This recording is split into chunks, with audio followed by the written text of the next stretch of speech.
మా అబ్బాయి బాగుండాలండి, మా అబ్బాయికి ఏమైనా అయితే నేను తట్టుకోవాలండి, అది వ్యాధి. ఎవరికైనా చూపించుకో వెళ్ళి. వాడికి ఏదో అయితే నువ్వు తట్టుకోలేకపోవడం ఏంటి? పెద్ద కబులు చెబుతున్నావు ఇక్కడ. పుత్రప్రేమ కాదు, వాడిని కూడా జడగొడుతుంది.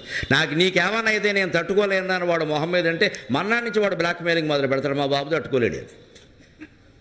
ఇక తట్టుకోవాలి, చాలా కష్టాలు తట్టుకోవాలి. నీకేమైనా అయితే ముందు తట్టుకోవాల్సింది నువ్వు నాయన.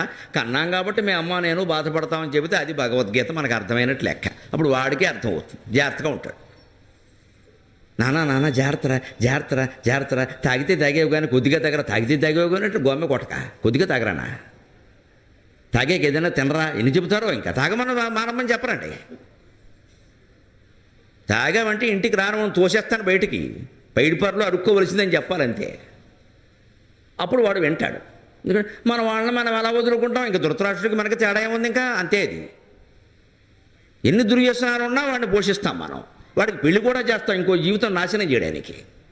పైగా మన అజ్ఞానం ఎలా ఉంటుందంటే పెళ్ళి అయితే బాగుపడతాడని. వాడేం బాగుపడ్డా అనుమానం ఏమీ లేదు అక్కడ. పైగా అమ్మాయి చెడింది అనవసరంగా. దుర్వ్యసనాలు ఉన్నవాడికి పెళ్ళి ఎందుకు చేస్తారో తల్లిదండ్రులు అంటే మొహమాటం లేకుండా చెబుతున్నా. ఎందుకు చేస్తారో తెలుసా? ఈ మొత్తం వ్యాపారం ఆ అమ్మాయి మీద గెంటేయడానికి. ఇవాళ బాధ్యత తప్పింది. ఇంకా చూసుకోవాలండి. ఏం చూసుకుంటుందమ్మా? నువ్వు కన్నావా కొడుకుని? మీ ఆయన మీ ఇద్దరు నువ్వు కలిసి కన్నారా? 25 ఏళ్ల పాటు నువ్వు వాడిని మార్చలేకపోయారా? పెళ్ళి అయిపోయినా పిల్ల చూసుకుంటున్నా, పిల్ల గొంతుకోవడం కాదండి, బాధ్యతను గంటేయడం మనం.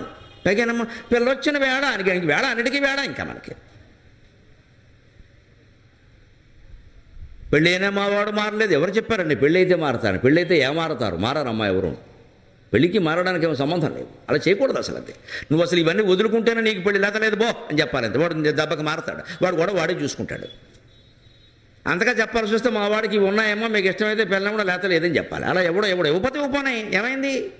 అబ్బాయి మనం ఎవరని చెప్పమండి అలాగా. మా వాడు బంగారు కొండ, ప్రతివాడు సర్టిఫికేట్. అప్పుడు అందుకే ధృతరాష్ట్రులు మనలో చాలామంది ఉన్నారు. ఆయన అనుకోక్కర్లేదు.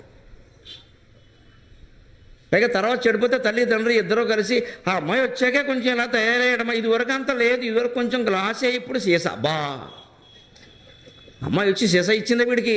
ఏడాదైనా ఇస్తుందండి? మనం గెంటేస్తామమ్మా. మన మానవ ప్రవృత్తిలో ఉండే కపటం ఏమిటంటే గెంటేస్తాం. అత్తగారు కోళ్ళ మీద గెంటేస్తుంది, ఈ కోళ్ళ తన కోడల మీద గెంటేస్తుంది. మొత్తం ఎవరి మీద తప్పు ఒప్పుకోరు. మొత్తం మానవ సమాజం మారవలసిందంతా ఇక్కడే ఉంది, మన మనస్సులోనే ఉంది. బయటవాడికి ఏం చెప్పక్కల, మనం మారితే చాలు. అదే ధృతరాష్ట్రుడి ప్రవృత్తి. అందుకని నీతులు చెబుతూ ఆయన పరబ్రహ్మతత్వం అనగా అది కూడా చెప్పమన్నాడు. వెంటనే విదురుడు చూడండి ఎంత సంస్కారవంతుడో. అది చెప్పడానికి నాకు అర్హత లేదు, నేను చెప్పలేను అన్నాడు. ఎందుకంటే నేను దాసీకి పుట్టాను మహారాజా. ఈవేళ ఉన్నటువంటి